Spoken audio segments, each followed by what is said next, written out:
Hello Gaurav ji, welcome to Grey Gyaan. कैसे हो सो? Good, Abhishek ji. Thank you very much for calling me. Amazing meeting you again. That's great. Gaurav ji, आप बताएं how you come into real estate, क्योंकि मैं सवाल इसलिए पूछ रहा हूँ ना कि ज़्यादातर जब भी मैं पूछता हूँ तो मैं 90% लोगों का जवाब ये सोचता हूँ कि यार मेरा रियल एस्टेट कोई प्लान नहीं था, मैं नौकरी ढूंढ रहा था, फिर मुझे नौकरी मिल गई तो पहले मजबूरी में किया, अब मज़ा आ रहा है। तो मैं आपका जवाब सुनना चाह रहा हूँ इस पे। सेम है सर, हमारा भी सेम ही है 90% की तरह। अ, मैंने अपनी ग्रेजुएशन कंप्लीट करी, फिर मैं बाहर गया पढ़ने के लिए। मैंने यूके से अपनी मास्टर्स कंप्लीट अरे करी। वाह। और जब मैं वापस आया इंडिया में तो करियर स्टार्ट करना था। हम्म। तो ऐसा लगा कि कौन सी ऐसी इंडस्ट्री है जहाँ पे अभी भी चीज़ें अनऑर्गेनाइज्ड हैं ओके। और जहाँ पे हम जाके कुछ इम्पैक्ट डाल पाएँ। ठीक है। मकसद बड़ा क्लियर था, करियर बनाना है, पैसे कमाने हैं, हम्म। अपना नाम बनाना है। बट ऐसा लगा कि रियल एस्टेट इंडस्ट्री जो है वो बहुत ज़्यादा अनऑर्गेनाइज थी उस टाइम, तो और ज़्यादा अनऑर्गेनाइज थी। ये किस समय की बात कर रहे हो आप? 2007 2008। अच्छा। तो मास्टर्स करने के बाद जब गुड़गांव आए तो ऐसा लगा कि इस इंडस्ट्री में ज़रूरत है प्रोफेशनल्स की। ठीक है। और अगर रियल एस्टेट को तरीके से किया जाए, प्रोफेशनलिज्म के साथ किया जाए, तो इसमें अच्छे पैसे बनाए जा सकते हैं। ठीक है। तो तब रियल एस्टेट स्टार्ट किया और उसके बाद जैसे आपने बोला पहले ही महीने से मज़ा आने लग गया था। और देन 2-3 महीने में ऐसा रियलाइज़ होता है कि हम रियल एस्टेट के लिए ही बने हैं हम्म। और इसी में आगे ग्रोथ ढूंढते हैं। Correct, correct, correct.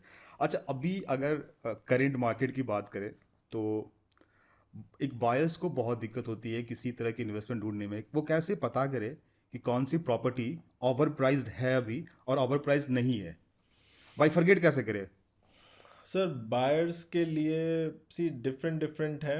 अगर कोई फर्स्ट टाइम होम बायर है और वो अपने लिए घर देख रहा है तो मेरी सलाह हमेशा यही रहती है कि जब भी वो मार्केट में एंटर करने का मौका मिले उनको कर लेना चाहिए। हम्म।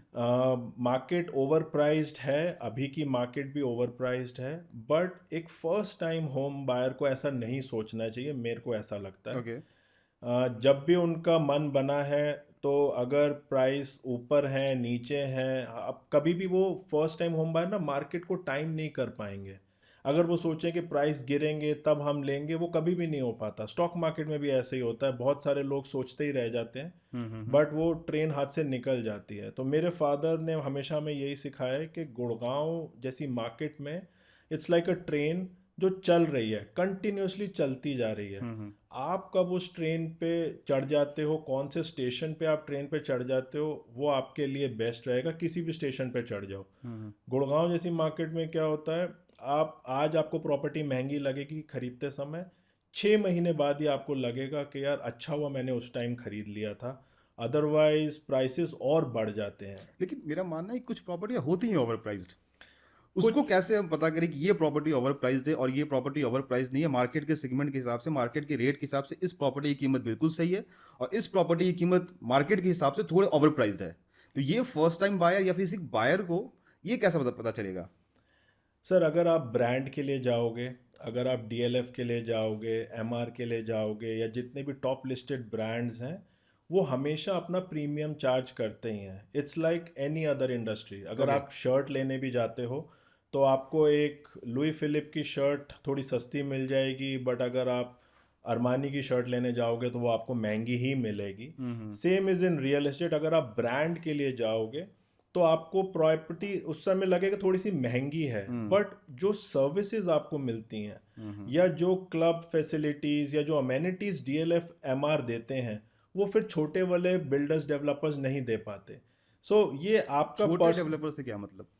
जो अभी बहुत सारे डेवलपर्स कुछ नए भी आ रहे हैं, इनएक्सपीरियंस ओके। डेवलपर्स होते हैं, या जैसे कुछ डेवलपर्स, अभी तो क्या हो रहा है, मार्केट इतनी तेज़ चल रही है कि बहती गंगा में हर कोई सारे। इस समय अपना हाथ धोने में लगा हुआ है। बट मेरा ये मानना है कि आपको अमेनिटीज़ जो मिलेंगी उसी के हिसाब से प्राइसेस होंगे, जो लोकेशन होगी उसी के हिसाब से प्राइस होगा। एंड टॉप ब्रांड के लिए जाते हो तो आपको एटलीस्ट ये सहूलियत मिलती है कि आपका प्रोडक्ट जो है वो टाइम से रेडी होगा और अच्छी क्वालिटी का रेडी होगा। हम्म। तो ये डिसीजन आपके ऊपर है, बायर के ऊपर है। अगर वो सस्ती प्रॉपर्टी देखते हैं तो फिर कहीं पे ऐसा लगता है मुझे शायद 2-3 साल बाद उनको थोड़ा पछताना भी पड़ता है। हाँ हाँ। तो always go for a big brand, मेरा ये मानना है। How to find a good real estate deal? Good real estate deal ढूंढने के लिए तो मार्केट रिसर्च आपको खुद करनी पड़ेगी, आपको खुद मार्केट में उतरना पड़ेगा, और डिफरेंट डिफरेंट लोकेशंस आपको जाके विजिट करनी पड़ेंगी, डिफरेंट डिफरेंट लोगों से जाके मिलना पड़ेगा। ऑनलाइन रिसर्च को मैं रिसर्च नहीं मानता हूँ। मेरे हिसाब से अगर आपको अच्छी डील चाहिए तो आपको मार्केट में उतरना पड़ेगा, एजेंट से जाके मिलना पड़ेगा, डिफरेंट डिफरेंट लोगों से जाके बात करनी पड़ेगी।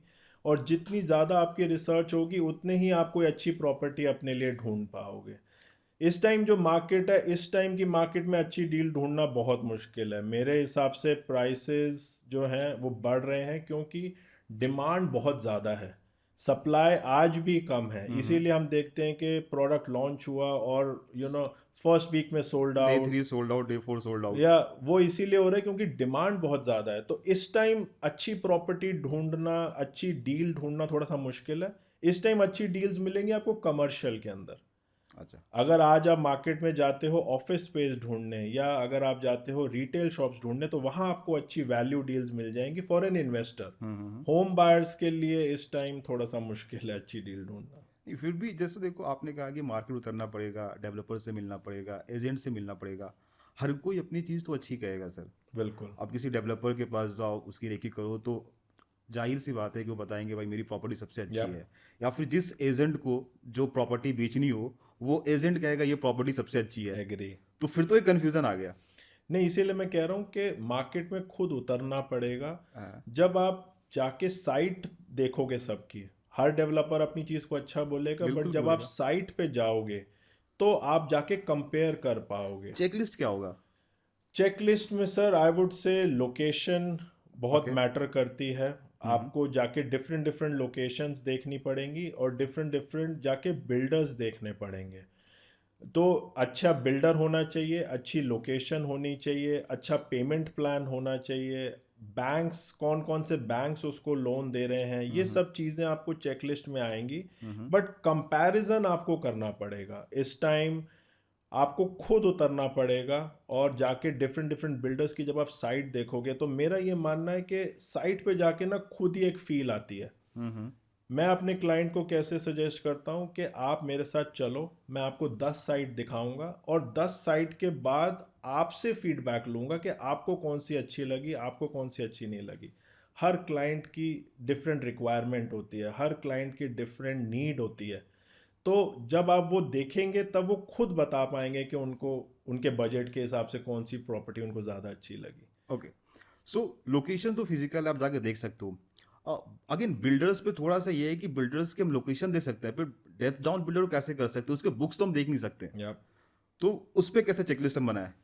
सब बिल्डर्स के लिए सबसे पहले तो अभी जो अच्छी चीज़ हुई है, रेरा आ गया है। ठीक है। रेरा आने के बाद एटलीस्ट आपको एक बेसिक चेकलिस्ट मिल जाती है। रेरा की अपनी एक चेकलिस्ट है जिसमें वो उनके सैंक्शन प्लान्स, उनके अप्रूवल्स, उनका एस्क्रो अकाउंट, उनके लैंड के पेपर्स, कोई उस पर लोन तो नहीं है, कोई टैक्सेस पेंडिंग तो नहीं है, वो बेसिक सारा तो रेरा कर लेता है। हाँ। तो जिस भी बिल्डर का, जिस भी प्रोजेक्ट का रेरा आ चुका है, उसके लिए आप एटलीस्ट 70-80% आप निश्चिंत हो जाते हो कि हाँ, that is sorted, government has done the recce for me.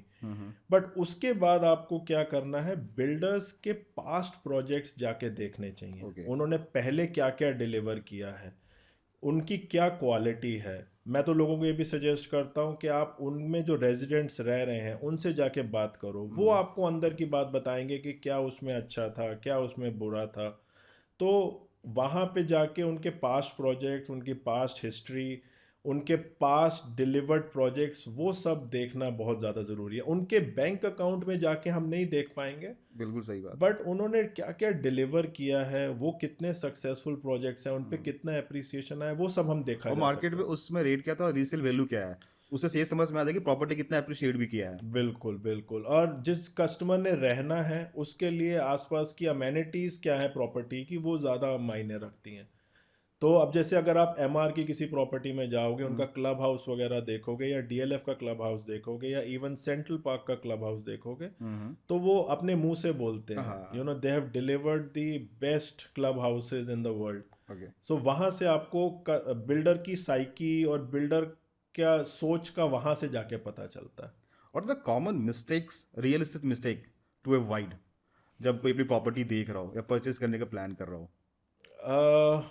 Sir मैंने देखा है बहुत सारे क्लाइंट्स क्या करते हैं, फर्स्ट टाइम होम बायर्स सुनी सुनाई बातों पे या किसी की रिकमेंडेशन पे ही ले लेते हैं, वो अपनी रेकी नहीं करते। ओके। वहाँ पे जाके उनको बहुत टाइम ऐसा होता है कि मार पड़ती है। किसी ने बोला कि सॉफ्ट लॉन्च में प्रोजेक्ट आ रहा है, आप भी चेक लगा दो, मैं भी चेक लगा रहा हूँ। तो भेड़ चाल में जब आप पढ़ते हो या जब आप किसी की सुनी सुनाई बातों पे भरोसा करके इन्वेस्ट करते हो, वहाँ पर बहुत सारी प्रॉब्लम्स आती हैं। हम्म। तो लोगों को आजकल क्या है, टाइम नहीं देना चाहते, एंड दे थिंक कि यार उनको बेस्ट प्रोजेक्ट मिल जाए, तो वो थोड़ा सा मुश्किल होता है। हम्म। तो हमेशा की तरह जैसे मैंने बोला कि खुद जाओ, खुद रिसर्च पे टाइम लगाओ। Hmm. It is the best, it is the biggest decision of your life. Correct. तो जब इतने पैसे लगाने हैं तो उसके लिए टाइम तो देना टाइम पड़ेगा। देना पड़ेगा। आइए हम बात करें बाइंग की। जब प्रॉपर्टी खरीदना हो, जब प्रॉपर्टी बेचना हो, तो उस पे क्या करेंगे हम? प्रॉपर्टी बेचते टाइम आपको पहले तो अभी मैंने एक वीडियो बनाया था, उसमें मैंने ये बोला था कि अगर आपको बेस्ट वैल्यू चाहिए हम्म। अपनी प्रॉपर्टी के लिए, हम्म। तो पहले तो प्रॉपर्टी को ठीक ठाक करना बहुत ज़रूरी होता है। मेरा ये मानना है कि अगर आपको कोई घर बेचना है या कोई भी प्रॉपर्टी बेचनी है, तो उस पर थोड़ा सा पैसा लगा के उस पर पेंट, उसके रिपेयर्स, वो सारा काम आप अपनी तरफ से पहले ही करा लो, ठीक है। Before you start showing it to others. हाँ। क्योंकि वहाँ पर ही आपको बेटर वैल्यू मिल सकती है। दूसरा, एक अच्छा एजेंट ढूंढो, एंड उसके साथ आप डील करो कि आप उसको एक्सक्लूसिव राइट दे दो, ओके। सो दैट वो एजेंट जो है ना, वो अपनी पूरी मेहनत करेगा आपकी प्रॉपर्टी को बेचने के लिए। क्लाइंट्स कई बार क्या करते हैं, 10-20 एजेंट्स को लिखवा देते हैं, हाँ। बट उसमें क्या होता है, फोकस कोई भी नहीं करता। अगर आप एक एजेंट को एक्सक्लूसिव राइट्स दे देते हो बेचने के, तो फिर वो मन लगा के मेहनत करता है। और तीसरा पॉइंट ये है कि आप ना प्राइस एक ऐसा सेट करो जो कि सबके लिए विन विन हो। ओके। इस टाइम क्या हो रहा है, जो सेलर्स हैं बहुत हाई प्राइस एक्सपेक्ट कर रहे हैं, इसके लिए उनकी प्रॉपर्टी बेचना भी मुश्किल हो जाता है। तो एक रीजनेबल प्राइस है जो मार्केट का, उस पे अगर आप प्रॉपर्टी बेचने निकालोगे तो जल्दी वो बिक कहते हैं जाएगी। ना, खरीदते खरीद जब प्रॉपर्टी खरीदते हो तो लगता है महंगा खरीदा, या जब प्रॉपर्टी बेचते हो तो लगता है सस्ता बेच दिया। वो हमेशा ही है, गुड़गांव मार्केट तो बिल्कुल ऐसी ही है। और हमेशा प्रॉपर्टी बेचनी तब चाहिए जब आपको कहीं दूसरी जगह पैसे चाहिए, अदरवाइज गुड़गांव मार्केट तो कंटिन्यूसली बढ़ती जा रही है। अच्छा, ठीक है। अभी एक रिसेंट में ट्रेंड देख रहा हूँ पिछले 2-3 सालों से, फ्रैक्शनल ओनरशिप का। हम्म। इसके बारे में थोड़ा बताइए, फ्रैक्शनल ओनरशिप होता क्या है, पहले ये बताएं। सर फ्रैक्शनल ओनरशिप में क्या हो रहा है अभी, अगर जैसे आपने पहले सुना था, पहले हम उसको वर्चुअल स्पेसेस बोलते थे। करेक्ट। अब उसी का थोड़ा सा नाम चेंज करके एक नया कॉन्सेप्ट निकाल दिया है, फ्रैक्शनल ओनरशिप। उसमें क्या होता है कि जैसे कोई भी एक प्रॉपर्टी है जिसकी वैल्यू काफ़ी ज़्यादा है, वो एक बंदा नहीं खरीद सकता, तो 10, 12 या 15 बंदे मिलके उस प्रॉपर्टी को खरीद लेते हैं। तो उसको बोला जाता है fractional ownership. Okay. Fractional ownership में मैं बहुत ज़्यादा बिलीव नहीं करता हूँ, क्योंकि मेरा ये मानना है कि अगर प्रॉपर्टी 10 या 12 लोगों के पास है, तो उसमें ना फिर डिसीजन मेकिंग बड़ा मुश्किल हो जाता है। कि वो प्रॉपर्टी में आपने पैसा इन्वेस्ट तो कर दिया, बट जब आपको एग्जिट लेना होगा, then you are dependent on the others. और अगर आप सिर्फ अपना पोर्शन बेचने के लिए निकलोगे, तो चांसेस बहुत कम है कि आपको एक फ्रैक्शनल ओनरशिप का बायर मिल जाए।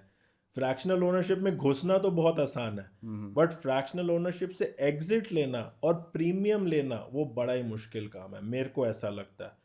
तो मैं फ्रैक्शनल ओनरशिप में कभी भी बिलीव नहीं करता, मैं कभी किसी को सजेस्ट भी नहीं करता। बिकॉज उसमें क्या होगा कि आपने अपने सारे हाथ काट के दे दिए, आपने पैसे दे दिए, उस पैसे के बदले में सिर्फ आपको 2 कागज़ मिल गए हैं। उस कागज़ को ही आपको वैल्यू निकालनी है। आप अपनी प्रॉपर्टी में जा नहीं सकते, आप अपनी प्रॉपर्टी को यूज़ नहीं कर रेंट आउट सकते, नहीं आप कर अपनी सकते। प्रॉपर्टी को रेंट आउट नहीं कर सकते, आप अपनी प्रॉपर्टी को जब चाहो तो बेच नहीं सकते।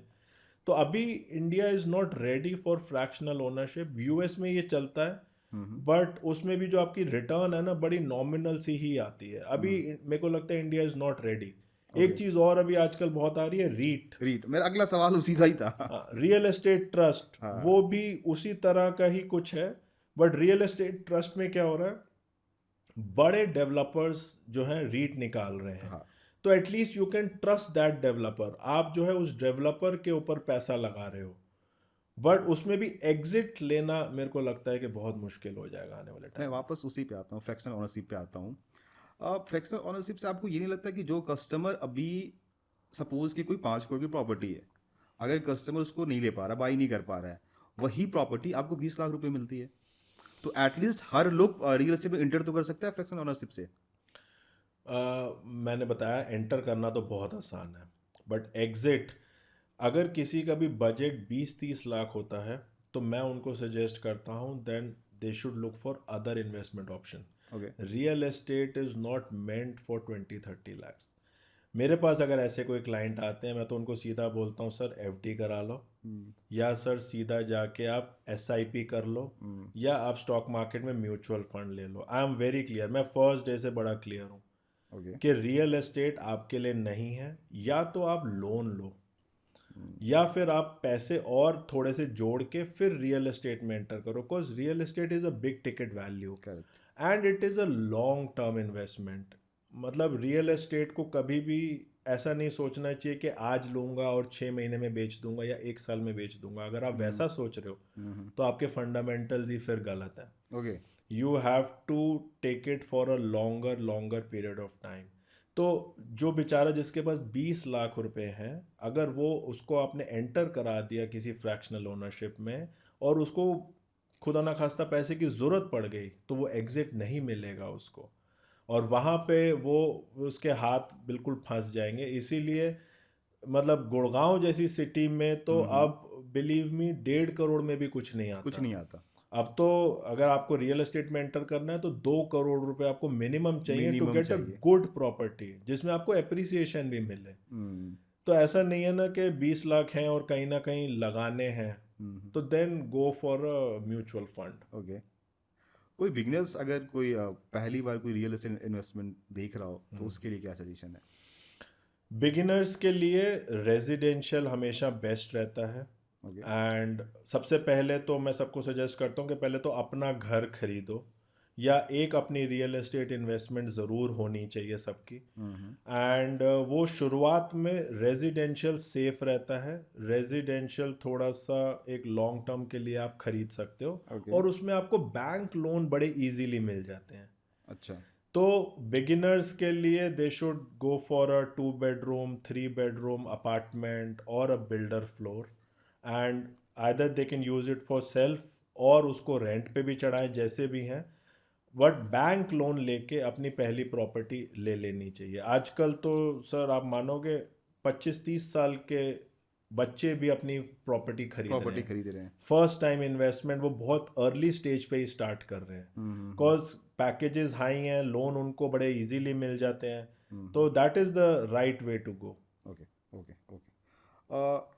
अभी इलेक्शन खत्म हुआ, दोबारा कई शहरों में अभी इलेक्शन आने वाला है, तो इस इलेक्शन से क्या इम्पैक्ट पड़ता है रियल एस्टेट पे?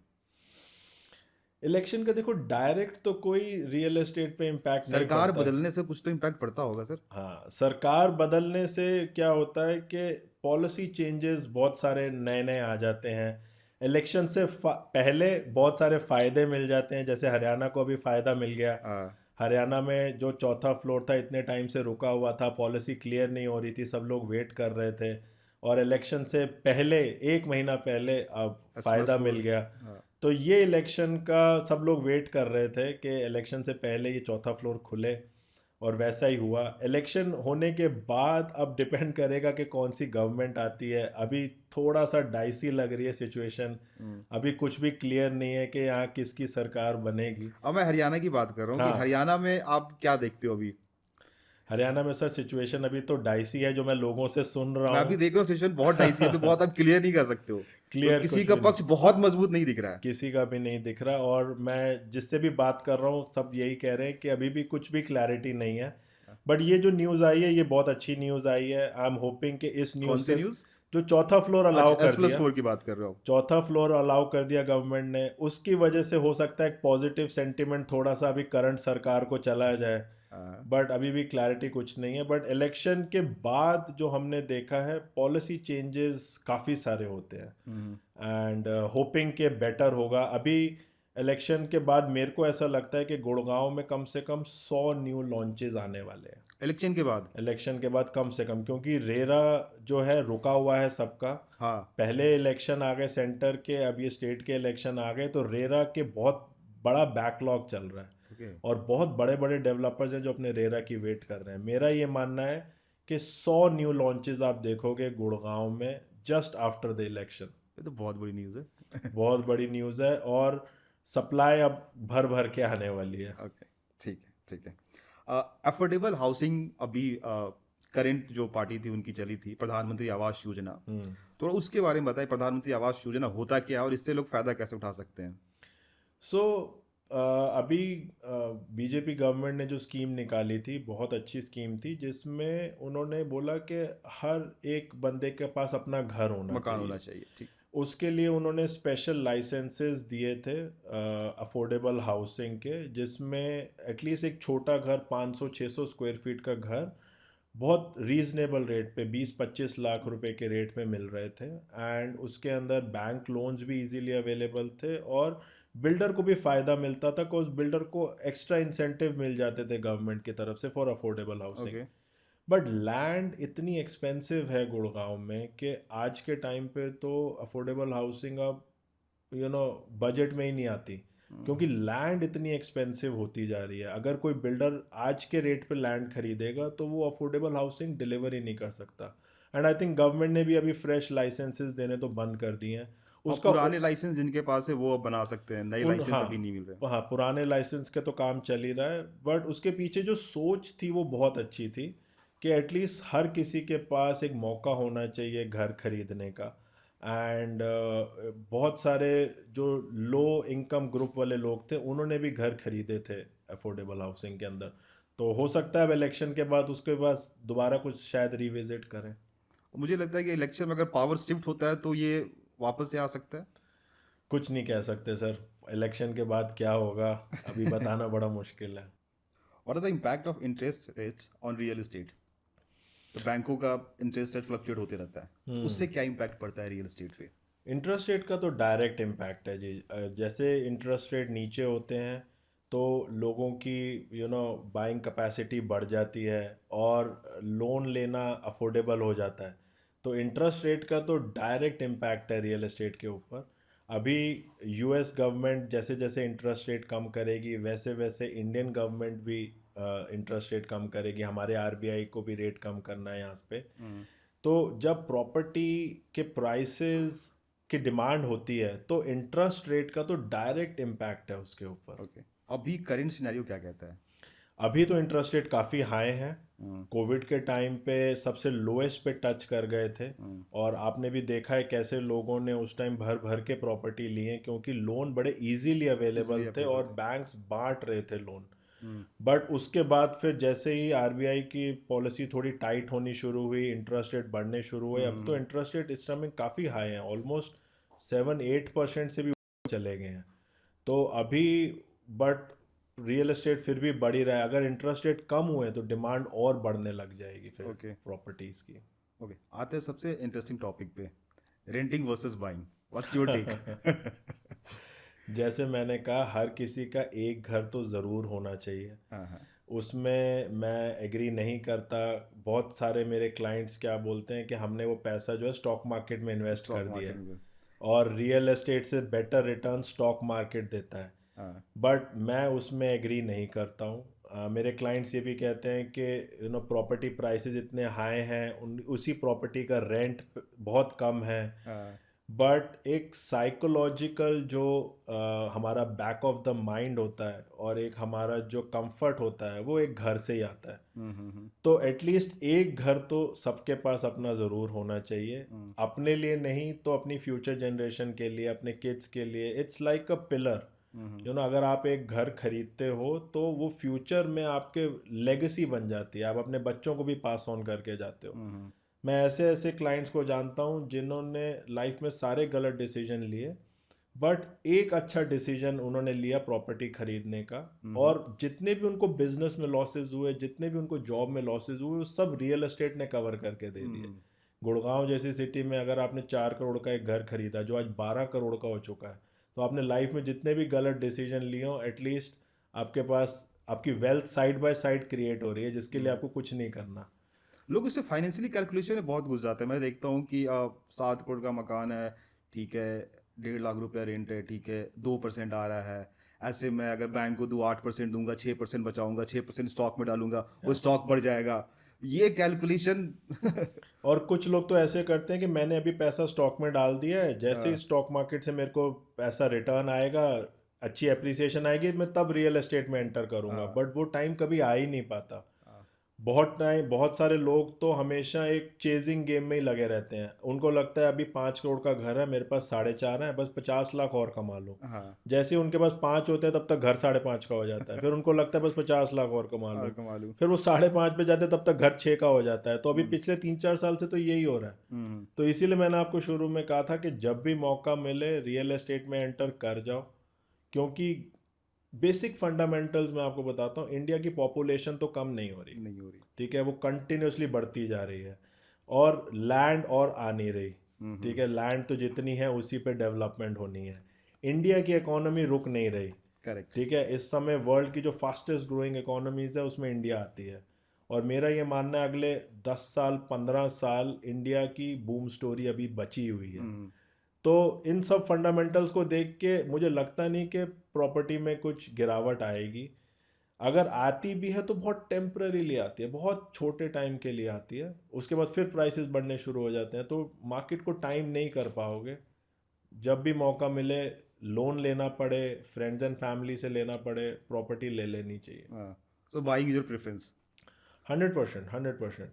आप, मैं तो लोगों को ये भी सजेस्ट करता हूँ, कई बारी लोग, क्लाइंट मुझे कहते हैं कि मेरे पास बजट कम है हम्म। बट मेरे को लिविंग स्टैंडर्ड हाई चाहिए। तो मैं उनको सजेस्ट करता हूँ कि जो भी आपका बजट है उसमें कहीं पर भी एक प्रॉपर्टी खरीद लो। फॉर एग्जांपल, अगर आपको गोल्फ कोर्स रोड पे रहना है और आपका रेंट वहाँ पे 2.5 लाख रुपए है, हम्म। आपका बजट कम है, तो एटलीस्ट गोल्फ कोर्स एक्सटेंशन पे प्रॉपर्टी खरीद लो, एसपीआर पे खरीद लो, द्वारका एक्सप्रेसवे पे खरीद लो, उस प्रॉपर्टी को रेंट पे चढ़ा दो। हम्म। और जहां आपको रहना है आप वहीं रहो। आप अगर 2.5 लाख रुपए रेंट पे करने में कंफर्टेबल हो तो आप पे करते रहो। बट एक back of the mind psychologically आपका एक घर बन जाएगा। उसको अगर आप रेंट पे चढ़ाओगे तो एटलीस्ट 70-80 हज़ार कुछ तो कुछ मंथली तो रेंट आएगा। वहां से आ जाएगा हाँ, आपको। एक पैसिव इनकम शुरू हो जाएगी। हाँ, और आपकी एक फ्यूचर लेगेसी वेल्थ क्रिएशन होती रहेगी। तो रेंट वर्सेस बाय में मेरा वोट हमेशा बाय के लिए है। कई एक्सपर्ट को मैंने सुना हुआ है बोलते हुए भी कि ये डिसीजन डिपेंड करता है सिटीज़ के हिसाब से भी। सिटीज़ के हिसाब से भी डिपेंड करता है, हर किसी की पर्सनल प्रेफरेंस के ऊपर भी डिसाइड करता है, हर किसी की पर्सनल स्टेज के ऊपर भी डिसाइड करता है। हम्म। मतलब अगर कोई यंग है जिसकी अभी शादी नहीं हुई है, उसको ये एडवाइस देना फिर भी ठीक है।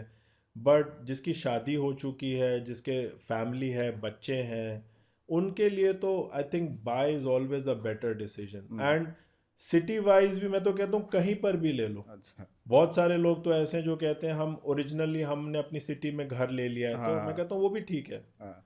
आप गुड़गांव में काम करने आते हो, गुड़गांव में आप जॉब करो, रेंट पे रहो, but at least you have a home back आपके होम। पास एक घर होना चाहिए एटलीस्ट। 100% होना चाहिए। एक घर खरीदने के लिए कितना डाउन पेमेंट चाहिए होता है? लोग कहते हैं 20% डाउन पेमेंट पे आप घर ले सकते हो, किन्हीं का मानना है कि 30% है। कई बैंक्स 30% पे देते हैं, कई 20% पे। तो कितना पैसा चाहिए, कितना डाउन पेमेंट चाहिए घर लेने को?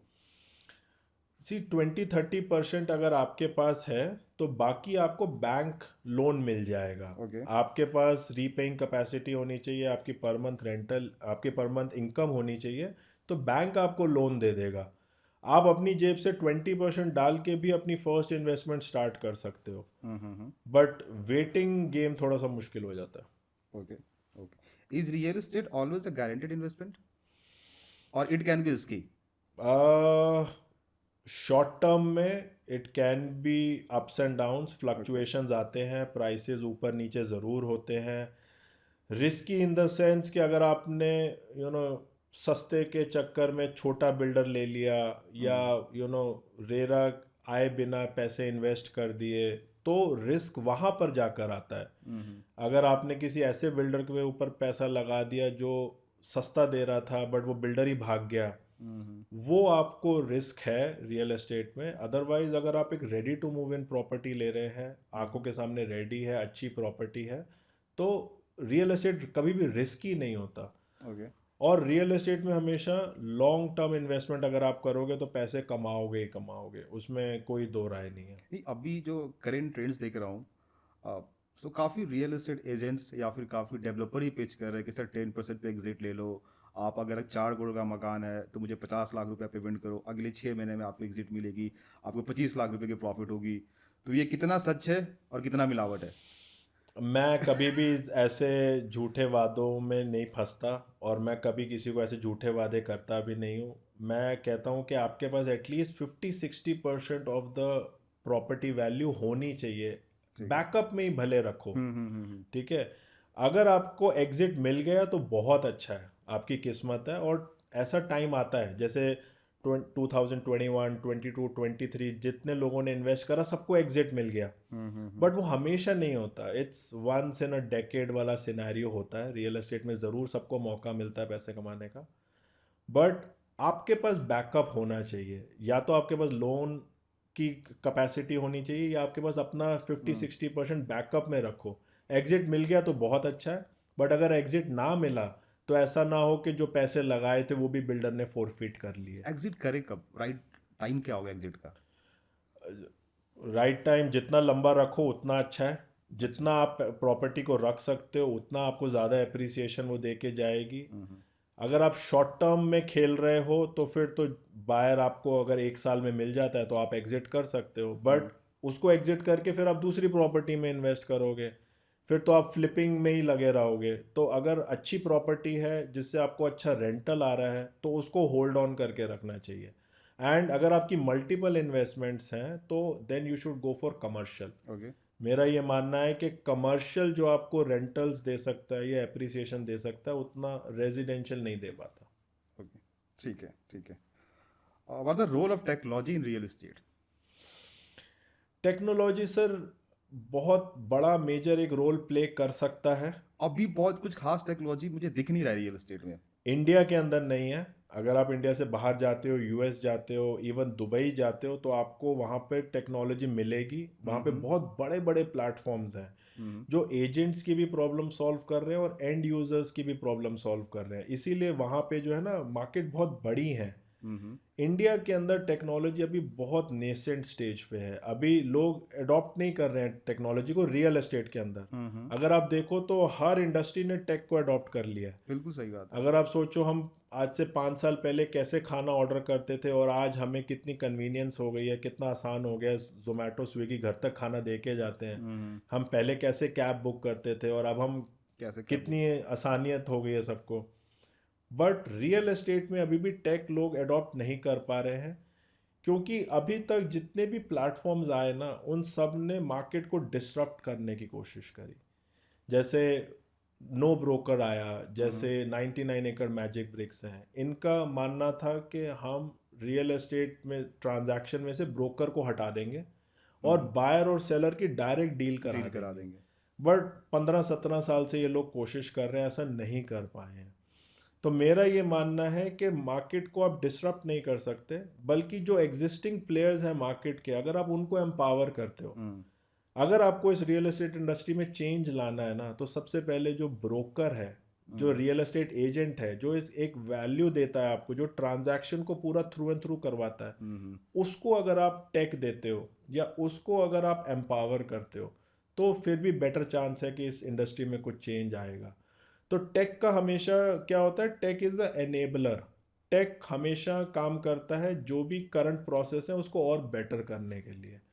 तो उसी के लिए हमने भी एक प्लेटफॉर्म बनाया है, एक मार्केट प्लेस बनाई है, realbetter.com, करेक्ट। हाँ, हाँ। जिसमें हम एम्पावर कर रहे हैं एजेंट्स को। और जो करंट इकोसिस्टम है, बिल्डर्स हैं, डेवलपर्स हैं, एजेंट्स ये हैं। बाकी टेक से डिफर कैसे है रियल बेटर?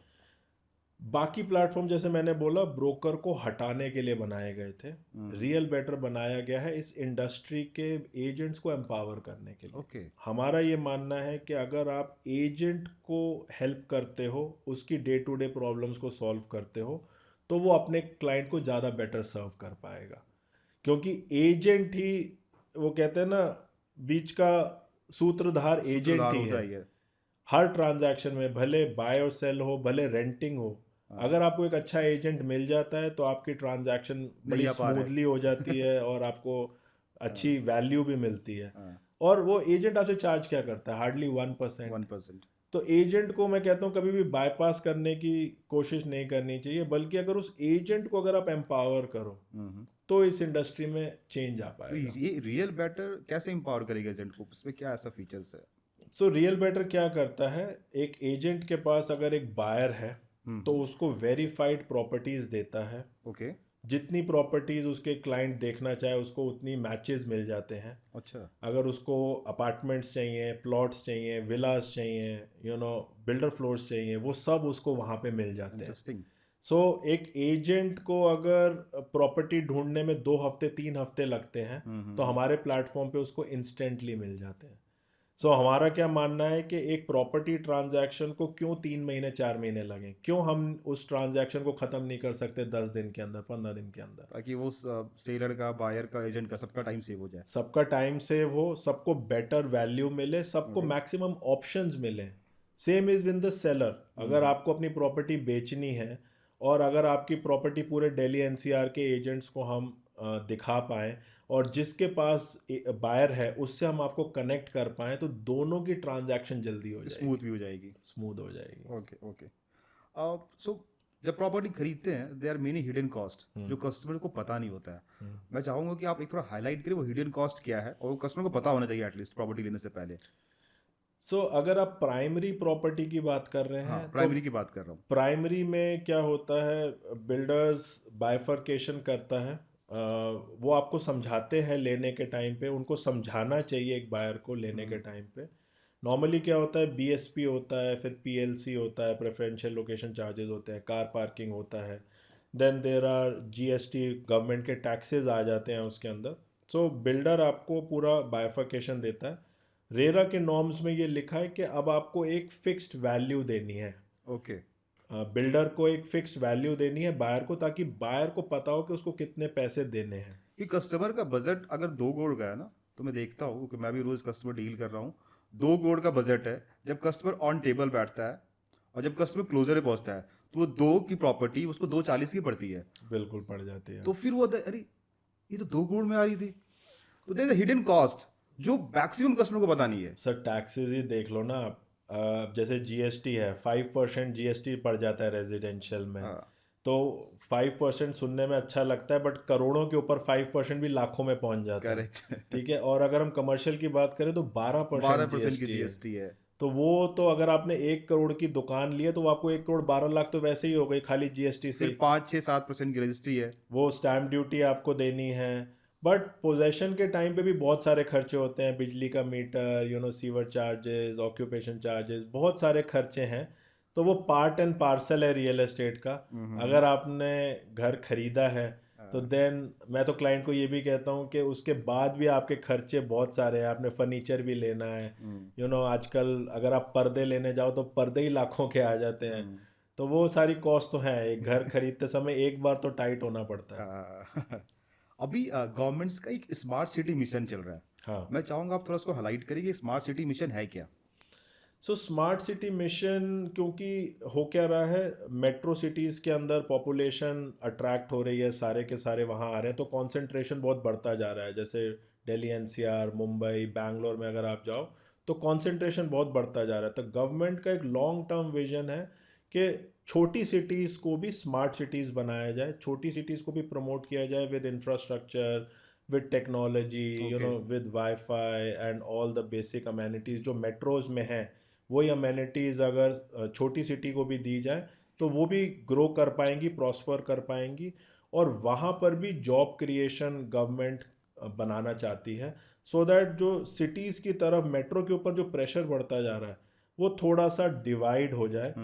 बट मेरे को ऐसा लगता है वो थोड़ा सा अभी लॉन्ग टर्म है, लॉन्ग टर्म। अभी इतनी जल्दी नहीं होने वाला। गवर्नमेंट की पॉलिसीज थोड़ी सी लॉन्ग टर्म होती हैं। अभी तो जो है Delhi NCR, Mumbai, Bangalore, there are top 8 cities in India जहाँ पे 80% ऑफ द रियल एस्टेट हो रहा है इस टाइम पे। जितने भी बिल्डर्स हैं, एजेंट्स हैं, डेवलपर्स हैं, सब उन टॉप 8 सिटीज़ के अंदर ही हैं। तो एक लॉन्ग टर्म विजन गवर्नमेंट का ये है कि उन 8 सिटीज़ के ऊपर से प्रेशर हटा के बांटा जाए। बट अभी वो कितना लंबा होगा, कितना सक्सेसफुल होगा, क्योंकि सब चीज़ डिपेंड करती है जॉब क्रिएशन पे। बंदा वहीं जाएगा जहां उसकी जॉब होगी। तो छोटी सिटीज़ में अगर जॉब क्रिएशन हो पाएगी तभी लोग वहां जाएंगे, अदरवाइज मुश्किल है। लेकिन अभी वो दिख भी रहा है कि टीयर 2 टीयर 3 सिटीज़ में रियल एस्टेट का रुझान काफ़ी है।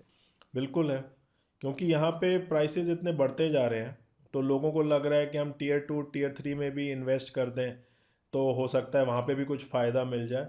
बट मेरा एक्सपीरियंस काफ़ी ख़राब रहा है। जैसे आपने कुछ साल पहले देखा था, लास्ट तेज़ी के अंदर भिवाड़ी, रिवाड़ी एंड बहुत सारे नीमराना, बहुत सारी सिटीज़ उधर चले जाओ तो सोनीपत, कुंडली, बहुत सारी नई नई सिटीज़ आने लग गई थी, जिसमें लोगों को लगा था कि जैसे गुड़गांव डेवलप हुआ है, जैसे नोएडा डेवलप हुआ है, ऐसे ही सारी डेवलप हो जाएंगी। बट ऐसा नहीं हुआ। जिन लोगों ने गुड़गांव में पैसा लगाया उनकी इन्वेस्टमेंट काफ़ी 4 गुना 5 गुना हो गई, और जिन्होंने भिवाड़ी रिवाड़ी लगाया वो आज उल्टा लॉस में है। लॉस। तो भिवाड़ी रिवाड़ी में क्योंकि जॉब क्रिएशन उतनी नहीं है जितनी गुड़गांव में है। एंड मेरे ख्याल से मेजर जो अट्रैक्शन है वो एयरपोर्ट है। एयरपोर्ट जो यहाँ पर है, उसी से ही यहाँ पे मल्टीनेशनल कंपनीज हैं, उसी से ही जॉब क्रिएशन है। सो बताना बड़ा मुश्किल है टीयर 2 टीयर 3 में कैसी फ्यूचर ग्रोथ रहेगी, बताना मुश्किल है। इस टाइम गोवा बहुत हॉट है। गोवा बहुत डिमांडिंग है। गोवा बहुत हॉट है, वहाँ पे लोगों ने 3 गुना पैसे भी कमाए हैं। बट अब वो कितना सस्टेनेबल है, कितना आगे तक चलेगा, बताना मुश्किल है। अच्छा, अब इस पॉडकास्ट को हम लास्ट पे ले जा रहे हैं। इस 17 साल के एक्सपीरियंस में एक निचोड़ आप बता सकते हो कस्टमर्स को कि अगर आपको प्रॉपर्टी लेनी है तो आपको ये चेकलिस्ट बनानी होगी, और इस चेकलिस्ट को देखते हुए आप प्रॉपर्टी ले सकते हो कहीं भी कोई प्रॉपर्टी बाई करनी हो तो। मैं हमेशा बोलूँगा start with the brand, start with the builder. सबसे पहला चेकलिस्ट में तो बिल्डर होना चाहिए कि आप किसका माल ले रहे हो, वो देखना बहुत ज़रूरी है। जैसे मैंने बोला, छोटे बिल्डर का ना लेके बड़े बिल्डर का माल अगर आप लो तो आप सेफ हो जाते हो। सेकंड होती है लोकेशन। लोकेशन आप अच्छी चूज़ करो जहाँ पर आसपास इंफ्रास्ट्रक्चर है करंटली। बहुत सारे लोग इन्वेस्ट करते हैं फ्यूचर डेवलपमेंट्स में, वहाँ पे कुछ नहीं पता होता। जैसे द्वारका एक्सप्रेस वे पिछले 10 साल से बिकी जा रहा है, बट आज भी वहाँ इंफ्रास्ट्रक्चर रेडी नहीं है। सो आसपास मॉल्स होने चाहिए, स्कूल्स होने चाहिए, हॉस्पिटल्स होने चाहिए, मार्केट्स होनी चाहिए, मल्टीप्लेक्स होनी चाहिए, जो बेसिक नीड्स हैं वो होना चाहिए। सो बिल्डर अच्छा होना चाहिए, लोकेशन अच्छी होनी चाहिए, आपके पेमेंट प्लान्स इजी होने चाहिए, करेक्ट। सो दैट आपके ऊपर भी एकदम बर्डन ना आए, आप स्लो एंड स्टेडी आराम से उसको पे कर सको। तो ये सब चीज़ें, बाकी अमेनिटीज़ वो सब थोड़ा सा लेटर आ जाता है कि स्विमिंग पूल है कि नहीं, जिम है कि नहीं, that all can come a little later. So ये रैपिड फायर राउंड है, इसमें ठीक आपको है। वन वर्ड आंसर देना है। ठीक है। Is Gurgaon overpriced compare to other cities in India? Residential yes, commercial no. Best sector in Gurgaon to invest in right now? मेरे हिसाब से golf course extension road. Okay. Is it better to rent और buy in Gurgaon? Always buy. Correct. Are property price in Gurgaon expected to rise और fall in the next year? 2025 में short term में residential के prices थोड़ा सा गिर सकते हैं, बट लॉन्ग टर्म में बढ़ना ही बढ़ना है। Is Gurgaon real estate boom sustainable long term? Long term में यस, 5 से 10 साल गुड़गांव को नहीं रोक सकते। Okay. Best area in Gurgaon for first time home buyer? First time home buyers के लिए I would say probably Sohna road. Okay. Commercial और residential investment, which is better? Commercial investment के लिए हमेशा commercial. Okay. How much does infrastructure impact property value in Gurgaon? Infrastructure से ज़्यादा नहीं impact आता, जॉब क्रिएशन से ज़्यादा आता है, एंड लोकेशन से ज़्यादा आता है, इंफ्रास्ट्रक्चर से ज़्यादा नहीं। Last but not least, best upcoming project in Gurgaon that investors should watch out for? ये बड़ा मुश्किल क्वेश्चन है। जैसे मैंने बोला 100 न्यू लॉन्चेस आने वाले हैं, सो अभी बताना बड़ा व्हाट्स मुश्किल योर है। टेक? हाँ जी, what's your take? I would say invest in a good office space. Okay Gaurav ji, thank you so much. Thank you sir.